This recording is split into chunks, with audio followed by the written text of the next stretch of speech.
Success tastes like expensive champagne and smells like designer perfume, at least until someone decides to pour their glass of spite all over your Valentino dress. I'm standing here, in the middle of the Ritz-Carlton ballroom, watching $300,000 worth of marketing campaign results dissolve into nothing but whispers and sideways glances. I'm Everly, and 5 minutes ago, I was on top of the world. Really, darling, we all know how these things work, Margaret's voice carries across the room like a perfectly aimed arrow. Young women getting ahead so quickly. Well, let's just say some of us remember what it was like in our day. The champagne flute trembles in my hand. My mother-in-law's words hang in the air, dripping with implications that have nothing to do with merit and everything to do with destroying what should have been my moment. "Mother," Mark says, but his voice lacks conviction. He's standing there, my husband of 7 years, wearing his custom-tailored suit and that weak smile that's become his signature move whenever his mother decides to take aim at me. "Oh, come now," Margaret continues, her silver hair catching the light from the crystal chandeliers. "I'm simply saying what everyone's thinking. Senior marketing director at 34? That's quite remarkable." Sophie catches my eye from across the room, her face a mix of horror and sympathy. She starts making her way toward me, but Daniel, that snake, intercepts her with some obviously urgent conversation. "I earned this position," I say, my voice steady despite the rage building in my chest. 3 consecutive record-breaking campaigns, the Miller account, the... "Of course you did, dear." Margaret's laugh is like breaking glass. "And I'm sure having such a close relationship with Victor had nothing to do with it." The room goes quiet. Even the string quartet seems to miss a note. "What exactly are you implying?" I step forward, but Mark's hand catches my elbow. "Everly, not here," he whispers, but I shake him off. Margaret takes a deliberate sip of her champagne, her eyes never leaving mine. "I'm not implying anything. I'm simply concerned about my son's wife's reputation. The hours you keep, the private meetings, the sudden rise to power. That's enough." The words come out harder than I intended, but I'm past caring. "Mark, are you going to say something?" But Mark just stands there, caught between his wife and his mother, doing what he does best. Nothing. "Oh, sweetheart," Margaret's voice drips with false concern. "Did I spoil your little party? Sometimes the truth is uncomfortable, isn't it?" I look around the room, at the faces I've worked with for years, at the campaigns I've poured my soul into, at the success I've built brick by brick. And there's Daniel, barely hiding his smirk behind his champagne glass. Sophie, still trapped in his conversation, mouths, "I'm sorry." The truth hits me like a physical blow. This isn't just Margaret being Margaret. This is orchestrated, planned. A carefully timed character assassination in front of everyone who matters in my professional life. I set my glass down on a nearby table, careful not to let my hand shake. "You know what, Margaret? You're right about one thing. The truth can be uncomfortable. And I think it's time we all got a lot more uncomfortable with the truth." "Is that a threat, dear?" Margaret's eyebrow arches perfectly. "No," I say, feeling something shift inside me, something final and irreversible. "It's a promise." I turn and walk toward the exit, my heels clicking against the marble floor like a countdown. Behind me, I hear Mark finally finding his voice. "Everly, wait." But I don't wait. Not anymore. 7 years of subtle digs, of undermining comments, of watching my husband choose silence over support. It all ends tonight. They want to talk about reputation? Fine. Let's see how their reputations hold up when I'm done. The night air hits my face as I step outside, and I pull out my phone. I have a call to make, to Claire, my sister. She's been warning me about Margaret's games for years. Turns out revenge pairs really well with champagne. The front door slams behind Mark as he follows me into our penthouse. 3 hours of silence in the car after the gala, and now he wants to talk. Fantastic. "You embarrassed her," he says, loosening his tie. "You embarrassed all of us." I kick off my heels, letting them clatter across the marble floor. "I embarrassed her? That's rich, Mark, really rich." "She was trying to protect me." He runs his hands through his hair, a gesture I used to find endearing. "Now it just looks like weakness. You don't understand how these things look." "How they look." My laugh comes out sharp enough to cut glass. Your mother just implied I slept my way to the top in front of our entire professional circle, and you're worried about how things look? The doorbell rings. Mark moves to answer it, but I wave him off. That's Claire. I called her. Your sister? It's midnight, Everly. We need to talk about this. No, what we needed was for you to talk about this 3 hours ago, at the gala, when it mattered. Claire bursts in, all nervous energy and smudged eyeliner. She takes one look at us and says, "Well, you both look like shit." "Not now, Claire," Mark starts, but she cuts him off. "Yes, now. Because I've spent 7 years watching my sister twist herself into knots trying to please your mother, and I'm done. We're all done." I pour 3 fingers of bourbon into a crystal glass, Margaret's wedding gift, ironically. Want to know the best part, Claire? Daniel was in on it. He's been feeding Margaret information about my projects, my meetings. Mark's head snaps up. What? How do you know? Sophie texted me. Apparently Daniel's been quite chatty lately about my special relationship with Victor. The bourbon burn's going down. Your mother didn't come up with those accusations out of nowhere. That doesn't mean... Mark starts, but Claire interrupts again. Stop. Just stop defending her. Do you know what Margaret said to me at Christmas? That it was such a shame Everly prioritized her career over giving you children? That maybe if she'd been more traditional, more family-oriented, things would be different. The glass freezes halfway to my lips. You never told me that. Because I was trying to protect you. Claire's voice cracks. But I can't anymore. Not after tonight. Mark, your mother is systematically trying to destroy everything my sister has built. Mark paces the living room, his reflection multiplying in the floor-to-ceiling windows. You're both overreacting. Mother has her ways, but she means well. Means well?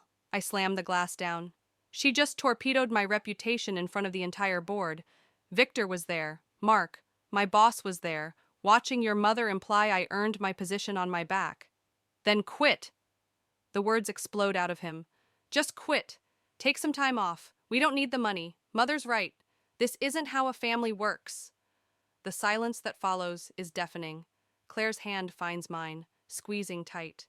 A family works? My voice is deadly quiet now. Tell me, Mark, how exactly does a family work? Because from where I'm standing, it looks like your mother orchestrates. You enable, and I'm supposed to smile and take it until I break. That's not fair. Neither is this marriage anymore. He stops pacing. What are you saying? I'm saying your mother finally got what she wanted. Congratulations. I turn to Claire. I need your help with something. There are files in my home office, documents about Margaret's business dealings with Victor. I think it's time we took a closer look. Everly, Mark's voice holds a warning. Don't do this. Do what? Protect myself? Stand up for myself? God forbid a woman in your family does either of those things. Claire's already heading to the office. I'll start going through them. Mark grabs his coat. I'm going to Mother's. She needs to know what you're planning. Of course you are. I don't even look at him. Tell her I said thanks for the champagne. And Mark, don't bother coming back tonight. The door closes behind him, softer this time. Somehow that's worse than a slam. Claire returns with a stack of folders. You okay? No. I pour another bourbon. But I will be. Margaret wants to play games? Fine. Let's see how she handles someone who's finally ready to play back. What's the plan? I smile, and it feels like breaking and healing all at once. First, we find out exactly what she and Victor have been hiding. Then we make her wish she'd never heard my name. Numbers don't lie, but people do. I'm staring at financial records spread across my desk at 3 a.m, and Margaret's lies are written in red ink and creative accounting. Sophie's sitting across from me, her face illuminated by her laptop screen while Claire paces behind us, muttering into her phone. Found something, Sophie says, turning her screen toward me. Look at these transfers between Margaret's consulting firm and Victor's holdings. They're routing company funds through shell corporations. My fingers trace the pattern of transactions. $7 million in the last 18 months.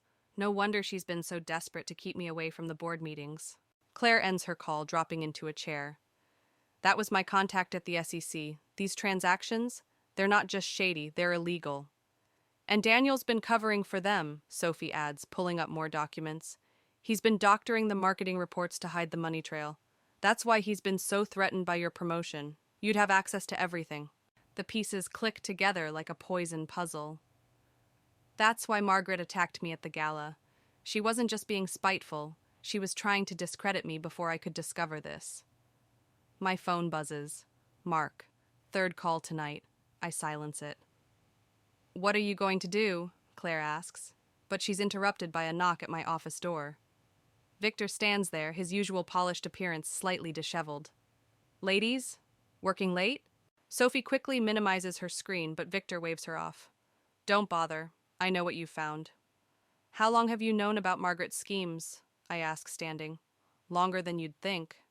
He closes the door behind him. But not as long as your husband. The world tilts sideways. What? Mark's been helping his mother hide these transactions for years. Did you really think he was just a passive bystander? Victor's smile is sharp. He's been playing both sides, keeping you distracted with family drama while helping Margaret build her little empire. Claire starts to speak, but I hold up my hand. Prove it. Victor pulls out a USB drive. Everything's here, including emails between Mark and Margaret discussing how to handle you if you ever got too close to the truth. My hands don't shake as I take the drive. They should, but they don't. Why are you showing me this? Because Margaret's getting sloppy. The SEC is already asking questions, and I'm not going down with her. He straightens his tie. Consider this my insurance policy. After he leaves, Sophie breaks the silence. Everly, this changes everything. If Mark's involved, it changes nothing. My voice sounds strange to my own ears. It just means the list of people who need to face consequences got longer. Claire grabs my arm. Think about what you're saying.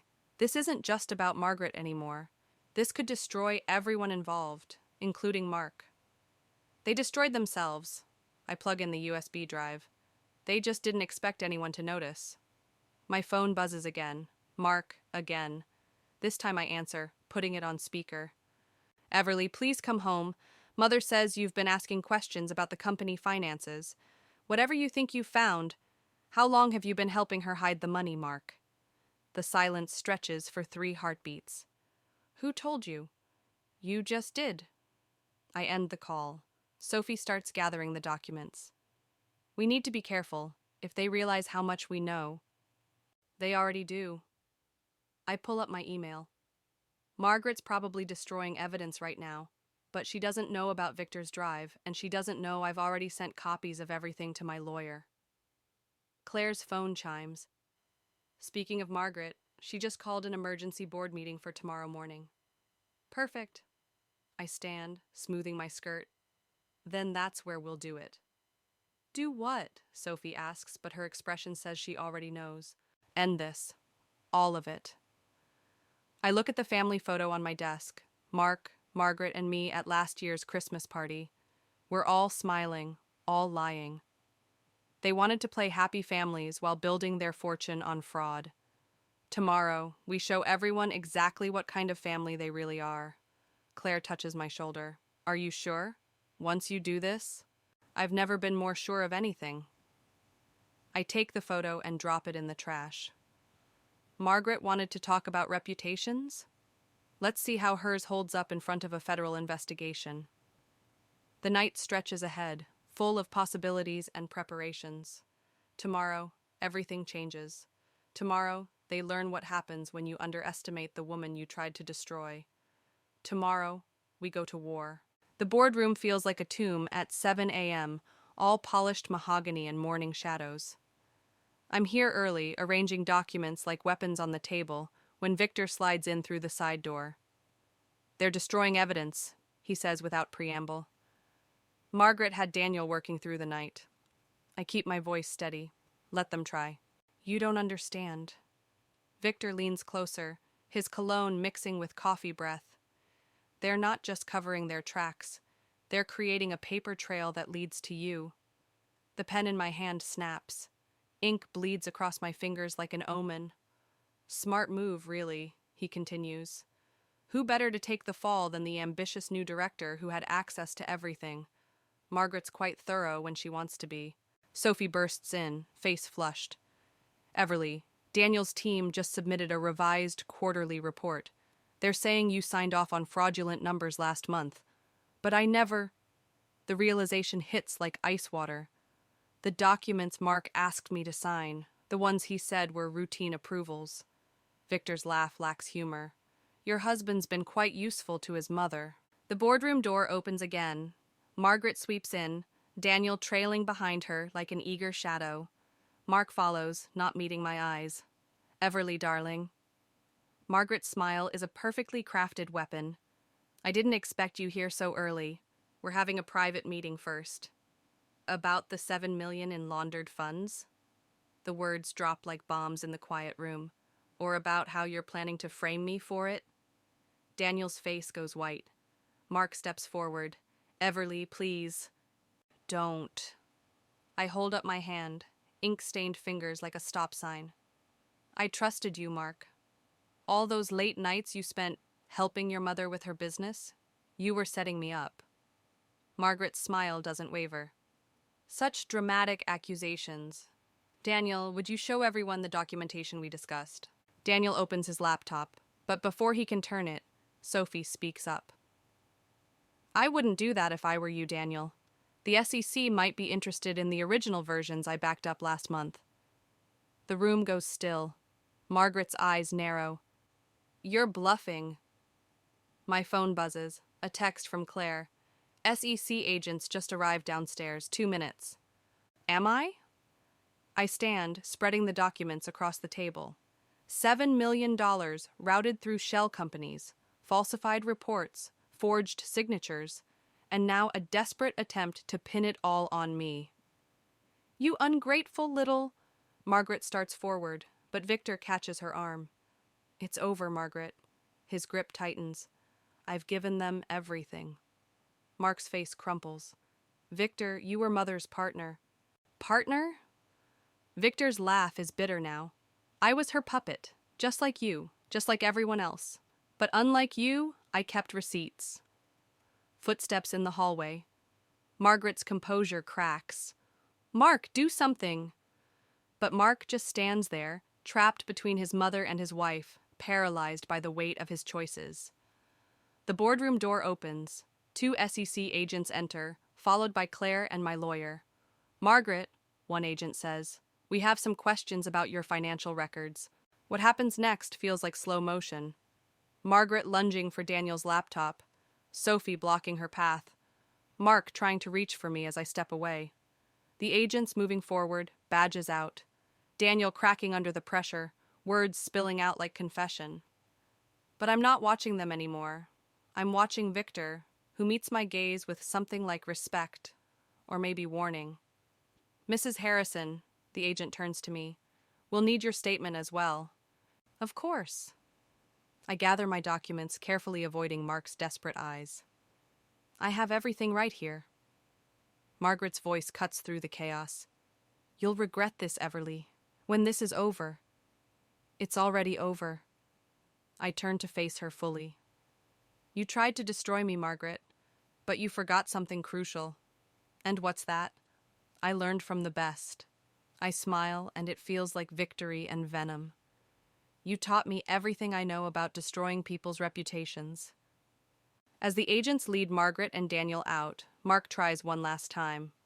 Everly, whatever you think happened, save it for your statement, Mark. I walk past him, pausing at the door. I'm sure your mother needs you right now.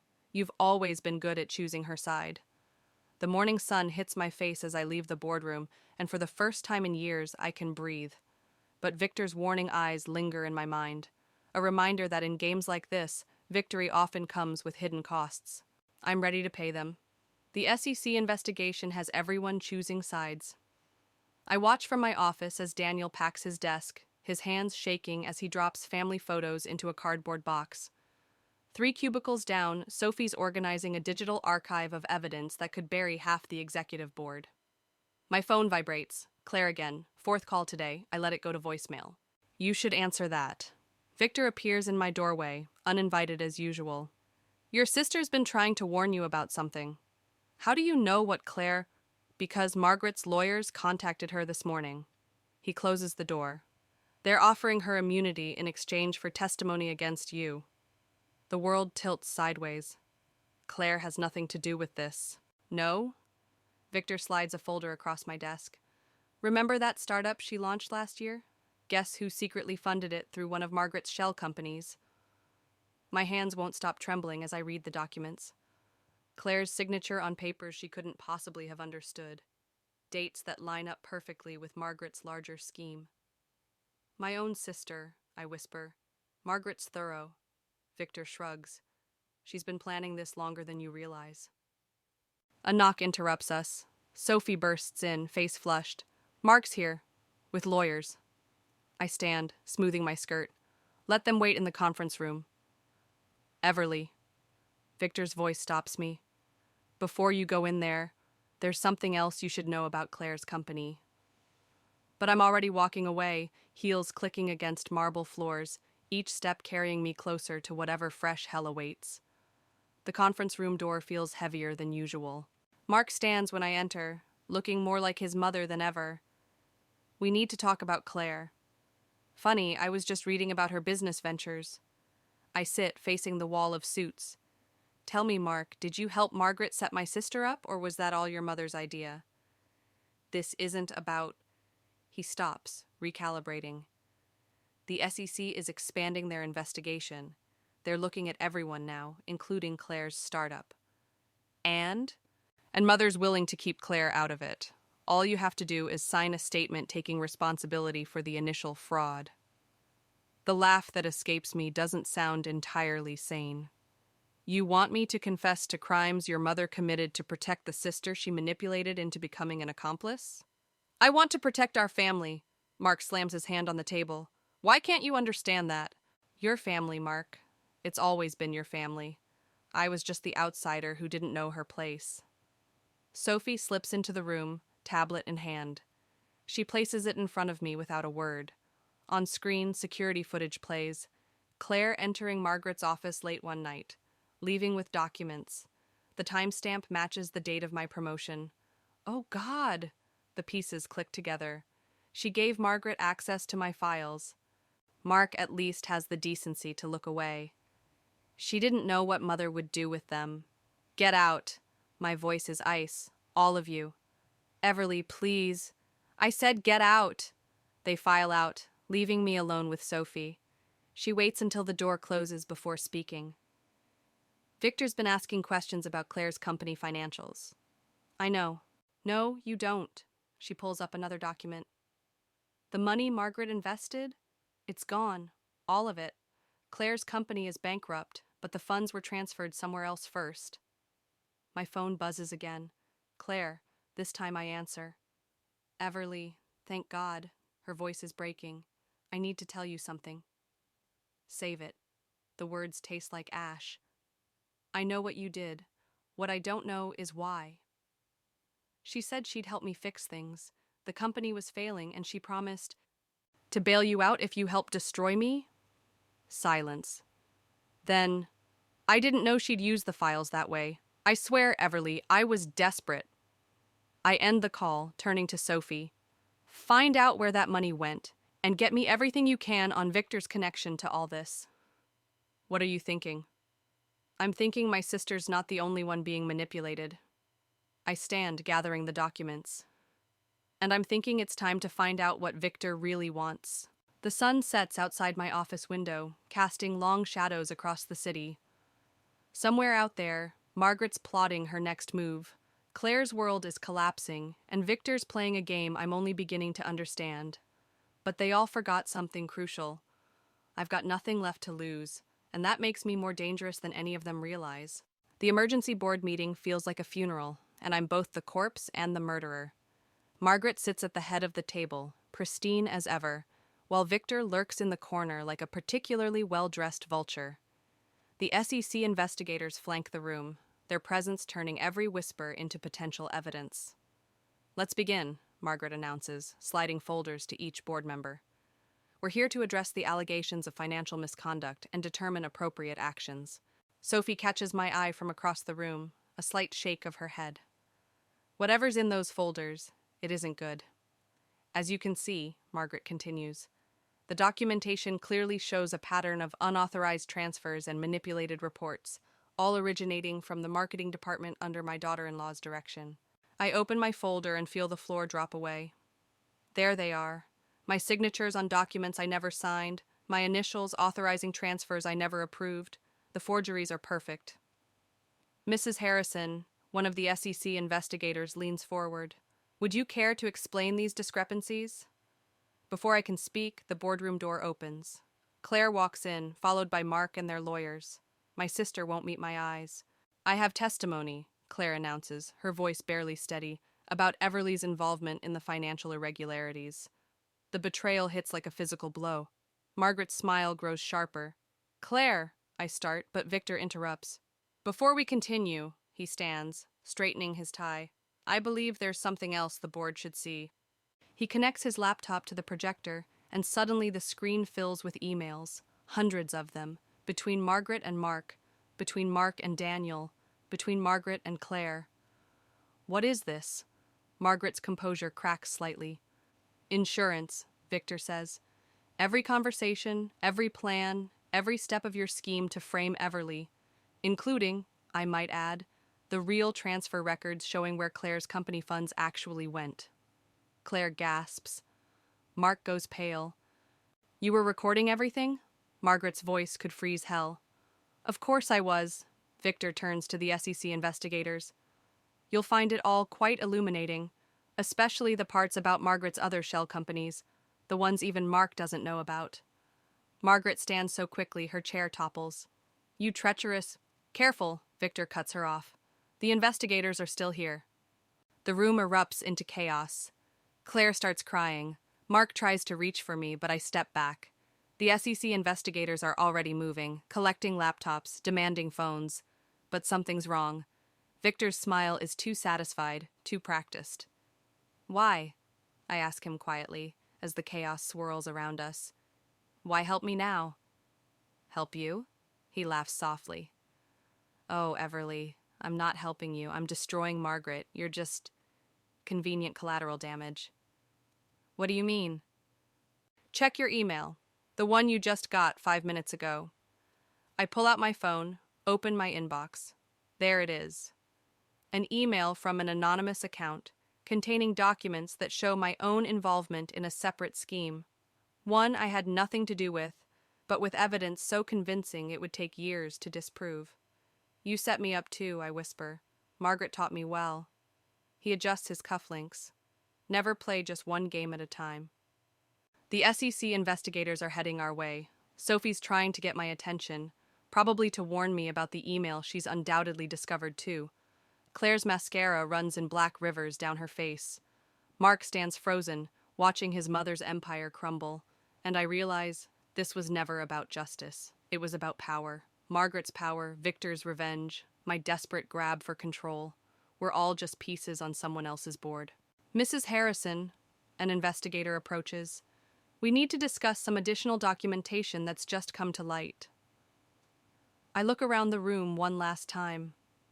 At Margaret, her perfectly constructed world shattering. At Claire, who sold her soul to save her company and lost both. At Mark, who never could choose between his mother and his wife, and ended up destroying both relationships. Of course, I tell the investigator, I'll tell you everything. Because that's the thing about revenge. Sometimes winning means making sure everyone loses, even yourself, especially yourself. The handcuffs click around my wrists, cold and final. But as they lead me out, I catch Victor's eye one last time, and I smile. Because he forgot something crucial. I still have copies of everything, and prison gives you plenty of time to plan your next move. 3 months after the arrests, I sit across from Margaret in the prison's visiting room. Her orange jumpsuit clashes with her perfectly styled hair. Some habits die hard, even in federal custody. I have to admit, she says, I didn't expect you to visit. I almost didn't. I place a manila envelope on the table between us. But then Sophie found something interesting in Victor's private servers.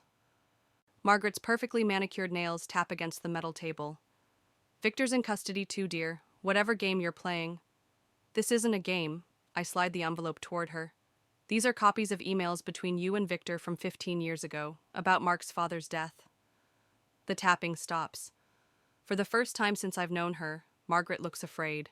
It wasn't an accident, was it? I lean forward. The brake lines didn't just fail. Victor helped you arrange it, and then you spent 15 years keeping him close, using him, until he finally decided to bite back. You don't understand. I understand perfectly. You killed your husband because he threatened to expose your first financial scheme. Then you spent years building this careful, controlling image. The grieving widow, the protective mother, the successful businesswoman. Her mask slips, just for a moment. Everything I did for Mark. No. I stand, my chair scraping against concrete. Everything you did for power. Mark was just another piece you moved around your board, like Claire, like me. So what now? Her voice hardens. You'll expose the truth? Destroy what's left of Mark's image of his mother? The door opens. Mark walks in, followed by 2 investigators. He already knows, I say quietly. I showed him the emails last week. Margaret goes very still. Mark? He won't look at her. They found Dad's old brake lines in a storage unit, Mother. The one registered to Victor's shell company. They're reopening the investigation. You chose her over your own mother? Margaret's voice cracks. After everything I've done for you? No, Mark says. I chose the truth. Finally. I gather my things, but Margaret's not done. You think this makes you better than me? Look what your revenge has done to this family, to Claire, to everyone. The difference is, I never pretended to be anything other than what I am. I pause at the door. And I never killed anyone to keep my secrets. Everly, she calls after me. The company's destroyed. The family's ruined. Was it worth it? I think about Claire, in rehab now, finally getting help. About Sophie, promoted to head of marketing. About Mark, in therapy, learning to exist outside his mother's shadow. Ask me again in 15 years. The door closes behind me, leaving mother and son alone with their ghosts. Outside, Sophie waits in her car. How did it go? They're reopening the case. I buckle my seatbelt. Mark's testimony should be enough to convict her this time. And Victor? Made a deal with prosecution. He'll testify about everything. The murder, the fraud, all of it. Sophie pulls into traffic. What about you? The SEC dropped their charges, but my career in corporate finance is over? I laugh, and it feels genuine for the first time in months. Good. I'm tired of playing their games. My phone buzzes. A text from Claire. 6 months sober today. Thank you for not giving up on me. You know, Sophie says carefully, the tech startup I mentioned is still looking for a marketing consultant. Someone who knows how to rebuild from scratch. I watch the city scroll past, thinking about power and revenge and the cost of truth, about how destroying something corrupt might be the first step to building something better. Maybe, I say. But first, I need to visit my sister. Sophie nods, understanding. Want company? No. I smile, feeling lighter than I have in years. I think it's time for some honest family conversations. The sun sets behind us, painting the sky in shades of redemption. Somewhere in a prison visiting room, a son confronts his mother's crimes. In a rehab center across town, a sister rebuilds her life. And here, in this car, I finally understand. Sometimes revenge isn't about destroying your enemies. Sometimes it's about destroying the lies that gave them power in the first place. The startup's office feels different from the corporate towers I'm used to, all exposed brick and natural light. Sophie leads the interview panel, but we both pretend we've never met. Professionalism matters, even in fresh starts. Your experience is impressive, one interviewer says, but there's the matter of your previous company's situation. You mean the fraud investigation that took down 3 executives? I smile. That's exactly why you should hire me. I know every way a company can be corrupted from the inside, which means I know every way to prevent it. Sophie's lips twitch. She knows what I'm not saying, about power, about consequences, about the weight of truth. The panel exchanges glances. When can you start? Before I can answer, my phone buzzes. Claire's name flashes on the screen. Excuse me, I need to take this. In the hallway, Claire's voice shakes. Victor's dead. Apparent suicide in his cell, but his notes, Everly. He left documents about Dad's company, about what really happened before Margaret took control. It wasn't just Mark's father she had killed. The world tilts sideways. Again. There's more, Claire continues. The FBI wants to talk to us, both of us, about what happened before Mom died. I lean against the wall, feeling the cool brick against my palm. Our mother's car accident when we were teenagers, the one that left Margaret as our father's closest business advisor. The one that never made sense. I'll be there in 20 minutes. Back in the interview room, Sophie reads my face instantly. Everything okay? Actually, no. I gather my things. I need to reschedule. There's something I have to finish first. The position might not be here when you return, one interviewer warns. Then it wasn't meant to be. I pause at the door. Some things matter more than career moves. I learned that the hard way. Outside, Mark waits by his car. Of course, Claire called him too. We haven't spoken since his mother's sentencing. You knew, didn't you? He asks. About Victor's investigation into my father's death. That's why you pushed so hard to expose everything. I suspected, but I didn't know about your father's first wife, or mine and Claire's mother. I meet his eyes. Did you? No. He looks older somehow, worn by truth. But I should have. The pattern was always there. My phone buzzes again. The FBI agent assigned to Victor's case. The past isn't done with us yet. Maybe it never will be. What now? Mark asks. Now we finish it. All of it. I get into his car. Margaret didn't just destroy our families. She built an empire on bodies. Victor knew. That's why he played both sides. He wasn't just seeking revenge. He was gathering evidence. And now that evidence dies with him? No.